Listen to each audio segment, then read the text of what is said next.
Last video में class 10 science में हमने शुरू किया था chapter 1 chemical reaction and equation, जिसमें हमने पार्ट 1 डिस्कस कर लिया था। पार्ट 1 में हमने 3 टॉपिक डिस्कस किए थे। रिएक्शन, टाइप्स ऑफ रिएक्शन, जिसमें हमने फिजिकल और केमिकल रिएक्शन डिस्कस की थी, और हमने उसमें डिस्कस किया था केमिकल इक्वेशन के बारे में। केमिकल इक्वेशन क्या होती है, ठीक है। आज की इस वीडियो में उसके आगे शुरू करेंगे, तो चलिए वीडियो शुरू करते हैं। आज की वीडियो का फर्स्ट टॉपिक है टाइप्स ऑफ केमिकल रिएक्शन। आज की इस वीडियो में केमिकल रिएक्शन के टाइप्स पढ़ेंगे। अगर बात करें केमिकल रिएक्शन की, तो केमिकल रिएक्शन एक ऐसा चेंज होता है जिसको हम वापस उसी फॉर्म में कन्वर्ट नहीं कर सकते जिससे हमने उसको शुरू किया था। इसके एग्जांपल है milk to curd, burning of wood. Milk को अगर हम कर्ड में बदल दें तो कर्ड को वापस हम मिल्क में कन्वर्ट नहीं कर सकते। अगर हम वुड को, लकड़ी को बर्न कर दें, जला दें, तो उसको वापस हम उसी फॉर्म में नहीं ला सकते जिस फॉर्म में वो पहले थी। तो इस तरह के चेंजेस कहलाते हैं केमिकल रिएक्शन। और अगर बात करें केमिकल रिएक्शन की, तो केमिकल रिएक्शंस 4 टाइप्स की होती हैं। There are 4 types of chemical reaction। Chemical reactions 4 types की होती है। केमिकल रिएक्शंस के टाइप्स को डिस्कस करने से पहले हमें दो चीजों के बारे में पता होना चाहिए, रिएक्टेंट और प्रोडक्ट। मींस रिएक्टेंट और प्रोडक्ट क्या होते हैं। तो अगर हमारे पास कोई सब्सटेंस है और उस सब्सटेंस में हम कोई चेंज कर दें जिससे हम उसको वापस उसी फॉर्म में ना ला सकें जिस फॉर्म में वो पहले था, तो इस तरह के चेंज को कहते हैं केमिकल रिएक्शन। और जब कोई केमिकल रिएक्शन होती है ना, तो इनिशियली हमारे पास जो सब्सटेंस होता है जिसमें हम कोई चेंज कराते हैं, उस सब्सटेंस को कहते हैं रिएक्टेंट। और जब रिएक्टेंट चेंज हो जाता है किसी दूसरे सब्सटेंस में, तो चेंज होने के बाद जो हमें सब्सटेंस मिलता है उसको कहते हैं product. Clear? The substance which participate in a chemical reaction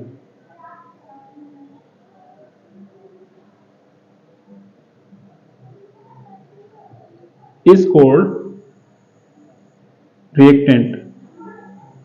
मतलब रिएक्टेंट जो ना एक ऐसा सब्सटेंस होता है जो किसी केमिकल रिएक्शन में पार्टिसिपेट करता है। और अगर बात करें प्रोडक्ट की, तो क्या होता है product?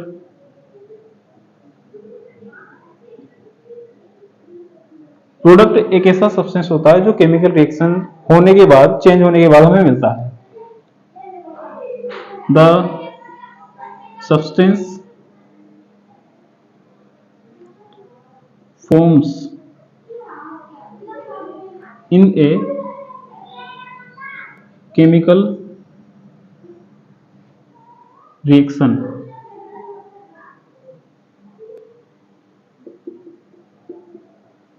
is known as product। मतलब प्रोडक्ट तो एक ऐसा सब्सटेंस होता है जो किसी केमिकल रिएक्शन में पार्टिसिपेट करता है, जबकि जो प्रोडक्ट होता है ना, वो एक ऐसा सब्सटेंस होता है जो किसी केमिकल रिएक्शन में बनता है। For example first, milk converted into curd. मान लेते हैं हमारे पास मिल्क था और हमने उसको कर्ड में बदल दिया, तो ये रिएक्शन जो है ना, मिल्क से कर्ड में चेंज होने से हो रही है। तो इसीलिए हमारे पास कौन सा सब्सटेंस था? मिल्क। तो मिल्क क्या है? मिल्क है रिएक्टेंट। तो इसमें मिल्क जो है वो तो है रिएक्टेंट। ठीक उसी तरह से कर्ड जो है रिएक्शन से हमें मिल रहा है, तो ये क्या है? प्रोडक्ट। और एग्जांपल देख लेते हैं इसके। सेकंड एग्जांपल, क्या होता है जब कार्बन की रिएक्शन ऑक्सीजन से कराते हैं तो कार्बन डाइऑक्साइड मिलता है, कार्बन डाइऑक्साइड।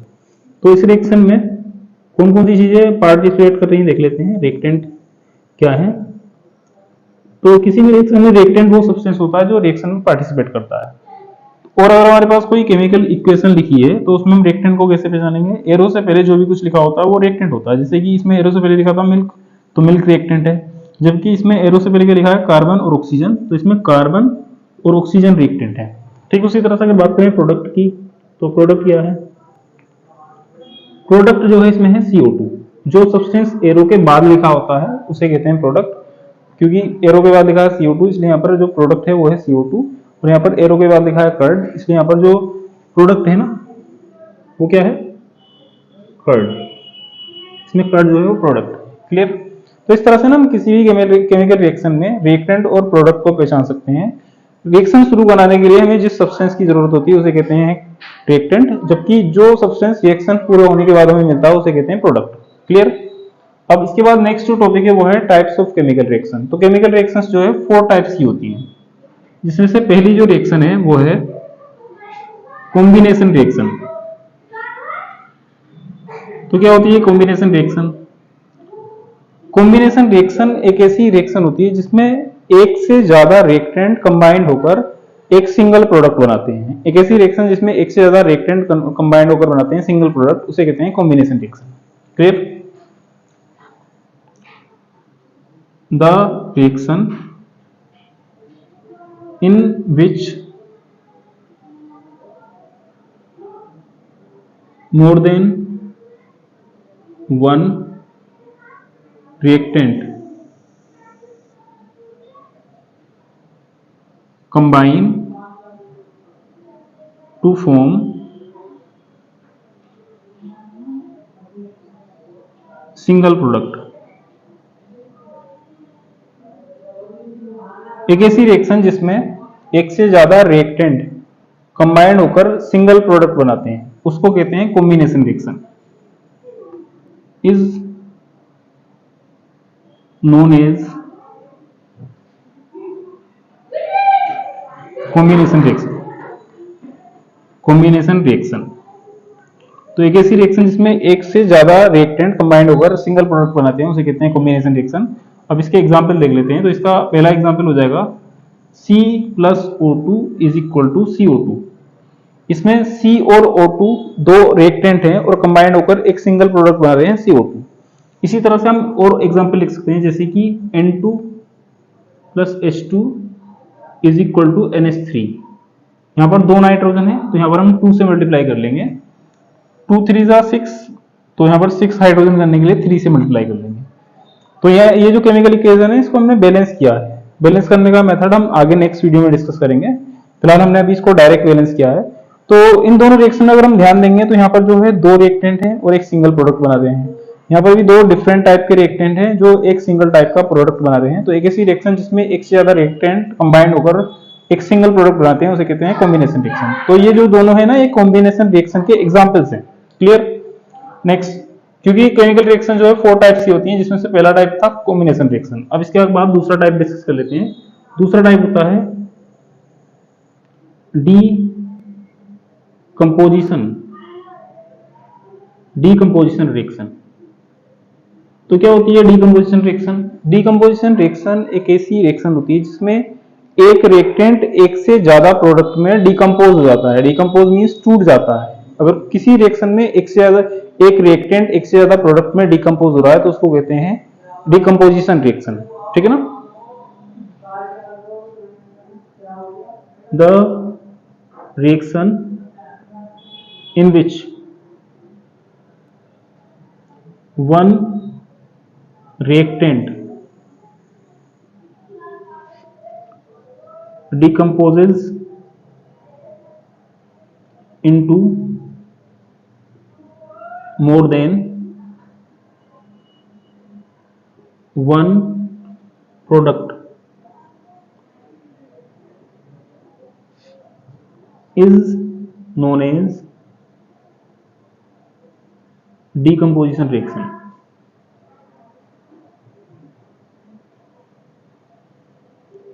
एक ऐसी रिएक्शन जिसमें एक रिएक्टेंट एक से ज्यादा प्रोडक्ट में डिकम्पोज हो जाता है उसको कहते हैं डिकम्पोजिशन रिएक्शन।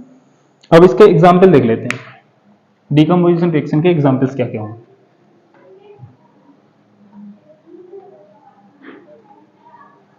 तो क्या होता है जब किसी भी रिएक्टेंट का हमें डिकम्पोजिशन कराना होता है तो डिकम्पोजिशन कराने के 3 सोर्स हैं। हम उस रिएक्टेंट को हीट कर सकते हैं, हीट करके किसी भी रिएक्टेंट को डिकम्पोज किया जा सकता है। दूसरा तरीका है कि हम उस रिएक्टेंट में इलेक्ट्रिसिटी सप्लाई कर सकते हैं। इलेक्ट्रिसिटी सप्लाई करने पर भी रिएक्टेंट को डिकम्पोज किया जा सकता है। और तीसरा तरीका होता है रिएक्टेंट को इन प्रेजेंस ऑफ लाइट में रखकर, मतलब अगर हम रिएक्टेंट को लाइट की प्रेजेंस में रख दें, उस पर लाइट पड़ रही हो, लाइट मीन्स प्रकाश, रोशनी, तो लाइट से भी ना कोई रिएक्टेंट डिकम्पोज होकर एक से ज्यादा प्रोडक्ट बनाता है। तो एक ऐसी रिएक्शन जिसमें कोई एक रिएक्टेंट डिकम्पोज हो जाता है एक से ज्यादा प्रोडक्ट में, उसे कहते हैं डिकम्पोजिशन रिएक्शन। और किसी भी सब्सटेंस का डिकम्पोजिशन कराने के 3 मेथड है, जिसमें से पहला है first thermal decomposition, thermal decomposition reaction. तो देख लेते हैं क्या होती है थर्मल डिकम्पोजिशन रिएक्शन। एक ऐसी डिकम्पोजिशन रिएक्शन जिसमें हीट द्वारा रिएक्टेंट को डिकम्पोज किया जाता है एक से ज्यादा प्रोडक्ट में, उसे कहते हैं thermal decomposition reaction. The decomposition reaction in which a reactant is decomposed into more than one reactant is called thermal decomposition reaction. तो एक ऐसी रिएक्शन जिसमें एक रिएक्टेंट को एक से ज्यादा प्रोडक्ट में डिकम्पोज किया जाता है उसे कहते हैं थर्मल डिकम्पोजिशन रिएक्शन। इसके एग्जांपल में इसका पहला एग्जांपल है फर्स्ट कैल्शियम कार्बोनेट CaCO3। जब कैल्शियम कार्बोनेट को हीट किया जाता है तो कैल्शियम कार्बोनेट को हीट करने पर यह CaO और CO2 में कन्वर्ट हो जाता है। ठीक उसी तरह से इसके हम और भी एग्जांपल लिख सकते हैं, जैसे कि इसका एक और एग्जांपल है 2HI हाइड्रोजन आयोडाइड को जब हम हीट करते हैं तो ये बनाता है हाइड्रोजन और आयोडीन। तो इसमें क्या हो रहा है, इसमें जो ना हम इन दोनों रिएक्टेंट को हीट की प्रेजेंस में ब्रेक कर रहे हैं एक से ज्यादा प्रोडक्ट में। तो ये दोनों रिएक्शंस जो हैं थर्मल डिकम्पोजिशन रिएक्शन के एग्जांपल। ठीक है, दूसरा टाइप है डिकम्पोजिशन रिएक्शन का सेकेंड टाइप है electrical decomposition reaction. Electrical decomposition reaction, अगर बात करें इलेक्ट्रिकल डिकम्पोजिशन रिएक्शन की, तो जिस तरह से थर्मल डिकम्पोजिशन में जो है किसके द्वारा डिकम्पोजिशन किया जाता है, थर्मल डिकम्पोजिशन रिएक्शन में डिकम्पोजिशन किया जाता है हीट के द्वारा। इसमें हीट सप्लाई की जाती है, तो उस सिचुएशन में रिएक्शन को कहते हैं थर्मल डिकम्पोजिशन रिएक्शन। एक ऐसी रिएक्शन जिसमें किसी रिएक्टेंट में इलेक्ट्रिसिटी सप्लाई करके उसको डिकम्पोज किया जाता है एक से ज्यादा सब्सटेंस में, तो उसको कहते हैं इलेक्ट्रिकल डिकम्पोजिशन रिएक्शन। इसकी अगर हम बात करें एग्जांपल्स की, तो इसका पहला एग्जांपल हो जाएगा Al2O3, जिसमें इलेक्ट्रिसिटी सप्लाई करने पर ये एल्यूमिनियम और डाइऑक्सीजन गैस में ब्रेक हो जाता है। बैलेंस करेंगे, यहाँ 2 एल्यूमिनियम है, यहाँ पर 3 ऑक्सीजन है, वहां पर 2 ऑक्सीजन है, तो 3 और 2 के कॉम्बिनेशन में 3 और 2 से मल्टीप्लाई कर लेते हैं, 3 को 2 से और 2 को 3 से। अब क्योंकि 2 to the 4 एल्यूमिनियम हो गए हैं, तो यहाँ पर ऐड करेंगे 4। ये बैलेंस इक्वेशन है। तो इसमें क्या हो रहा है, इसमें एल्यूमिनियम ऑक्साइड जो है ना ब्रेक हो रहा है एल्यूमिनियम और ऑक्सीजन 2 रिएक्टेंट में। तो एक ऐसी रिएक्शन जिसमें इलेक्ट्रिसिटी द्वारा डिकम्पोजिशन किया जाता है उसे कहते हैं इलेक्ट्रिकल डिकम्पोजिशन रिएक्शन। इसका पहला एग्जांपल है। इसका दूसरा एग्जांपल होता है वाटर मॉलिक्यूल। जब वाटर मॉलिक्यूल में इलेक्ट्रिसिटी फ्लो कराई जाती है, करंट दिया जाता है, तो इलेक्ट्रिसिटी की प्रेजेंस में ना वाटर जो कि H2O है वो हाइड्रोजन और ऑक्सीजन में अलग अलग जो है डिकम्पोज हो जाता है। ठीक है, ये इसका दूसरा एग्जांपल है। तो पहला जो टाइप था वो था थर्मल डिकम्पोजिशन रिएक्शन, दूसरा टाइप है इलेक्ट्रिकल डिकम्पोजिशन रिएक्शन, और जो इसका थर्ड टाइप होता है वो होता है photo decomposition. Photo decomposition reaction तो एक ऐसी रिएक्शन जिसमें किसी रिएक्टेंट का डिकम्पोजिशन किया जाता है बाय द लाइट, सनलाइट, तो उस रिएक्शन को कहते हैं फोटो डिकम्पोजिशन रिएक्शन। इसके एग्जांपल देख लेते हैं। इसके एग्जांपल होंगे, पहला इसका एग्जांपल है AgCl। AgCl को जैसे लाइट की प्रेजेंस में रखते हैं, सनलाइट की प्रेजेंस में, तो क्या होता है, लाइट की प्रेजेंस में रखने पर ना ये ब्रेक हो जाता है Ag में और क्लोरीन में। क्योंकि यहाँ पर 2 क्लोरीन है तो यहाँ पर 2 से मल्टीप्लाई कर देंगे, और क्योंकि यहाँ 2 Ag हो गए हैं तो यहाँ पर भी 2 से मल्टीप्लाई करेंगे।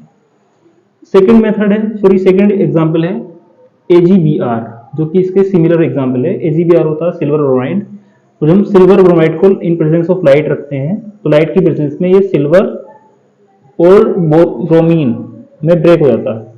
यहाँ 2 से मल्टीप्लाई करेंगे और यहाँ पर भी 2 से मल्टीप्लाई कर देंगे तो रिएक्शन बैलेंस हो जाएगी। तो देखो ये जो है ना 2 ऐसी रिएक्शंस हैं जिनमें जो रिएक्टेंट है लाइट की प्रेजेंस में डिकम्पोज हो रहा है एक से ज्यादा सब्सटेंस में, तो एक ऐसी रिएक्शन कहलाती है फोटो डिकम्पोजिशन रिएक्शन। मतलब डिकम्पोजिशन रिएक्शन 3 टाइप्स की होती है, थर्मल डिकम्पोजिशन, इलेक्ट्रिकल डिकम्पोजिशन और फोटो डिकम्पोजिशन, ठीक है ना। तो अभी तक हमने केमिकल रिएक्शन के 2 टाइप्स डिस्कस कर लिए हैं, जिसमें से पहला टाइप है कॉम्बिनेशन रिएक्शन, जबकि दूसरा टाइप है डिकम्पोजिशन रिएक्शन। तो एग्जाम में जो है एक इंपॉर्टेंट क्वेश्चन आता है इन दोनों टॉपिक से, why combination reaction is opposite of decomposition reaction. मतलब जो कॉम्बिनेशन रिएक्शन है वो डिकम्पोजिशन रिएक्शन की ऑपोजिट क्यों होती है, और इसमें एग्जांपल्स भी देने होते हैं। तो अगर बात करें कॉम्बिनेशन और डिकम्पोजिशन की, तो ये दोनों एक दूसरे की ऑपोजिट प्रोसेस है। कॉम्बिनेशन में क्या होता है, एक से ज्यादा रिएक्टेंट कंबाइंड होकर एक प्रोडक्ट बनाते हैं, जबकि अगर बात करें डिकम्पोजिशन की तो इसमें एक ही रिएक्टेंट टूटकर एक से अधिक प्रोडक्ट बनाता है, एक से ज्यादा प्रोडक्ट बनाता है। तो एक ऐसी रिएक्शन जिसमें एक से ज्यादा रिएक्टेंट जुड़कर एक प्रोडक्ट बनाए, कॉम्बिनेशन रिएक्शन। जबकि एक रिएक्टेंट ब्रेक होकर एक से ज्यादा प्रोडक्ट बनाए तो उसको कहते हैं डिकम्पोजिशन रिएक्शन, ठीक है ना। तो हम इनमें से कोई भी 2 एग्जांपल लिख देंगे और डिफरेंस में जो है ये दोनों डेफिनेशन लिख देंगे। क्लियर। नेक्स्ट, तो अभी तक 2 टाइप की केमिकल रिएक्शन कंप्लीट हो चुकी है। अब इसके आगे हम नंबर 3 डिस्कस करेंगे।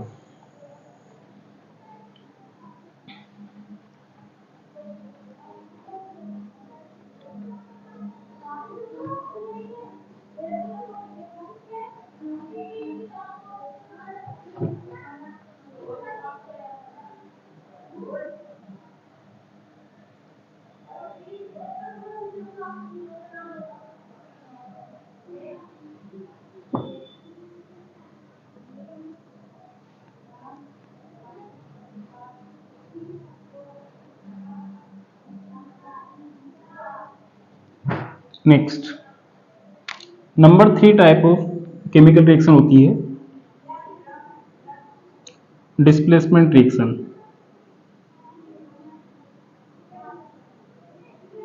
तो देख लेते हैं क्या होती है displacement reaction.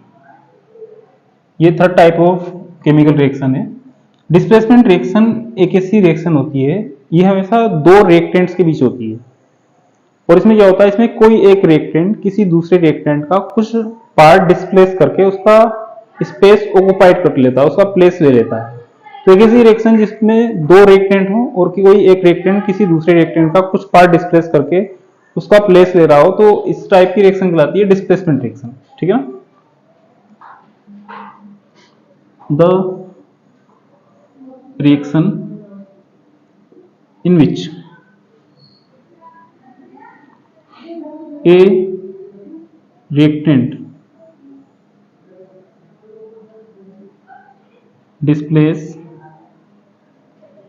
the some part of other reactant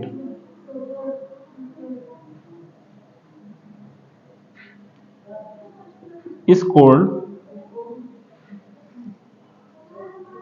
displacement reaction. एक ऐसी रिएक्शन जिसमें कोई एक रिएक्टेंट किसी दूसरे रिएक्टेंट का कुछ पार्ट डिस्प्लेस कर देता है, उसे कहते हैं डिस्प्लेसमेंट रिएक्शन। अब इसके एग्जांपल देख लेते हैं। तो इसके एग्जांपल में सबसे ज्यादा जो पॉपुलर एग्जांपल है वो है Zn plus CuSO4 is equal to ZnSO4 plus Cu, ठीक है। तो इस रिएक्शन में क्या हो रहा है, इसमें जो ना यहाँ पर जिंक है जबकि यहाँ पर SO4 के साथ Cu है, लेकिन अगर हम दूसरी साइड ध्यान देंगे तो SO4 के साथ जो Cu था ना वो Cu यहाँ पर नहीं है, यहाँ पर जिंक है, और Cu जो है हट चुका है इससे। तो इसका मतलब क्या है, इसका मतलब ये है कि जो जिंक है ना, जिंक CuSO4 से Cu को डिस्प्लेस कर रहा है, इसलिए ये जो है ना एक डिस्प्लेसमेंट रिएक्शन है। इसका पहला एग्जाम्पल है। सेकेंड एग्जाम्पल देख लेते हैं, एग्जाम्पल 2। तो इसका दूसरा जो एग्जाम्पल है वो है Zn plus H2SO4 is equal to ZnSO4 plus H2। ये इसका दूसरा एग्जाम्पल है। यहाँ पर जिंक जो है हाइड्रोजन गैस को डिस्प्लेस करके उसका प्लेस ले रहा है। तो ये भी एक डबल डिस्प्लेसमेंट रिएक्शन है, ठीक है ना। तो टोटल 3 टाइप की जो है केमिकल रिएक्शन कंप्लीट हो चुकी है। अब फोर्थ और लास्ट जो होती है वो है डबल डिस्प्लेसमेंट रिएक्शन। तो किसे कहते हैं? Double displacement reaction. Double displacement reaction एक ऐसी रिएक्शन होती है जिसमें दो रिएक्टेंट्स होते हैं और उन दोनों रिएक्टेंट्स के बीच आयंस एक्सचेंज होते हैं। एक्सचेंज मतलब एक ऐसी रिएक्शन जिनमें किन्हीं दो रिएक्टेंट के बीच आयंस एक्सचेंज हो रहे हो, उस रिएक्शन को कहते हैं डबल डिस्प्लेसमेंट रिएक्शन। या इसको इजीली हम ये भी कह सकते हैं कि इनमें दो अलग अलग प्लेस पर डिस्प्लेसमेंट हो रहा होता है, तो इसलिए इसको डबल डिस्प्लेसमेंट रिएक्शन भी कहते हैं, ठीक है ना। तो देख लेते हैं the reaction in which there is a exchange of ions is called double displacement reaction. एक ऐसी रिएक्शन जिसमें दो रिएक्टेंट्स के बीच आयंस का एक्सचेंज होता है उसे कहते हैं डबल डिस्प्लेसमेंट रिएक्शन, ठीक है ना। अब इसके एग्जांपल देख लेते हैं, एग्जांपल क्या होते हैं। तो इसका पहला जो एग्जांपल है फर्स्ट वो है BaCl2 plus Na2SO4 is equal to BaSO4 plus 2NaCl। इसका पहला एग्जांपल है। अगर बात करें इसके दूसरे एग्जांपल की, तो इसका दूसरा एग्जांपल होता है Al2SO4 का whole thrice plus HCl is equal to AlCl3 plus H2SO4। अब इसको बैलेंस कर लेते हैं। यहाँ पर 3 Cl है, यहाँ पर 1 Cl है। तो पहले तो हम ऐसा करते हैं कि एल्यूमिनियम को बराबर कर लेते हैं। जैसे कि यहाँ पर तो कितने एल्यूमिनियम है? 2। सॉरी, यहाँ पर कितने एल्यूमिनियम है? 1। तो यहाँ पर 2 से मल्टीप्लाई कर देंगे। तो टोटल Cl कितने हो गए हैं? 6। 2 3 6। तो यहाँ पर 6 Cl करने के लिए 6 से मल्टीप्लाई कर देंगे। SO4 कितने हैं? 3। तो उस साइड भी SO4 3 होनी चाहिए, तो यहाँ पर 3 से मल्टीप्लाई कर लेंगे। तो यहाँ पर SO4 3 हो गए हैं। 3 2 6 हाइड्रोजन और यहाँ पर 6 हाइड्रोजन। तो फिलहाल ये जो दो एग्जांपल है ना, ये डबल डिस्प्लेसमेंट रिएक्शन के एग्जांपल है। किस तरह से डबल डिस्प्लेसमेंट हो रहा है ये देख लेते हैं। डबल डिस्प्लेसमेंट है, आयंस एक्सचेंज होते हैं। जैसे यहाँ पर Cl के साथ क्या है? Ba, जबकि यहाँ पर Cl के साथ क्या है? Na, और यहाँ पर SO4 के साथ है Na, तो इसका मतलब यहाँ पर SO4 के साथ है Ba। तो क्या हो रहा है इस रिएक्शन में? इस रिएक्शन में ना इन दोनों रिएक्टेंट के बीच ये जो आयंस है ना Ba और Na, ये एक दूसरे का प्लेस चेंज कर रहे हैं। यहाँ पर SO4 के साथ Na है, यहाँ पर SO4 के साथ Ba है, यहाँ पर Cl के साथ Ba है और वहां पर Cl के साथ Na है। तो ये दो एग्जांपल्स हैं डबल डिस्प्लेसमेंट रिएक्शन के। क्लियर? आई होप कि आपको वीडियो समझ में आई होगी। अगर कोई भी कंफ्यूजन हो किसी भी टॉपिक में तो कमेंट बॉक्स में कमेंट कर सकते हैं। Thank you.